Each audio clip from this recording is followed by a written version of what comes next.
সম্প্রতি নেট পাড়ায় ব্যাপক চর্চায় রয়েছেন ছোট পর্দার জনপ্রিয় অভিনেত্রী জান্নাতুল সুমাইয়া হিমি। জিম করার সময়কার কিছু ছবি ও ভিডিও সামাজিক যোগাযোগ মাধ্যমে প্রকাশ পেতেই তা মুহূর্তের মধ্যে ভাইরাল হয়ে যায়। নেটিজেনদের একাংশ যেমন তার ফিটনেস সচেতনতার প্রশংসা করছেন, তেমনি আবার অনেকেই তা নিয়ে নানা ধরনের নেতিবাচক মন্তব্য ছুড়ে দিচ্ছেন। তবে হিমির এই জিমের ছবি ও ভিডিও ভাইরাল হওয়া নিয়ে এবার চর্চা গড়িয়েছে টলিউড পাড়াতেও। অবশেষে এই বিষয়টি নিয়ে মুখ খুলেছেন ওপার বাংলার জনপ্রিয় অভিনেত্রী মিমি চক্রবর্তী। হিমির বিতর্কিত এই ছবিগুলো নিয়ে নিজের ক্ষোভ ও বিরক্তি লুকিয়ে রাখেননি তিনি।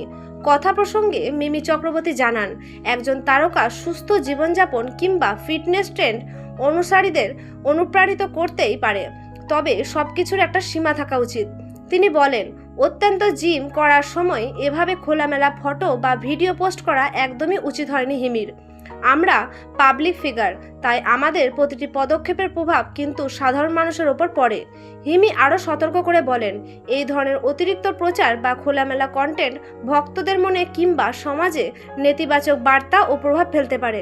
তাই সোশ্যাল মিডিয়ায় সচেতনভাবে যে কোনো কিছু পোস্ট করা উচিত বলে মনে করেন এই অভিনেত্রী। হিমির এই পোশাক ও পোস্ট নিয়ে মিমির এমন বক্তব্য এখন নেট দুনিয়ায় নতুন করে চর্চার জন্ম দিয়েছে।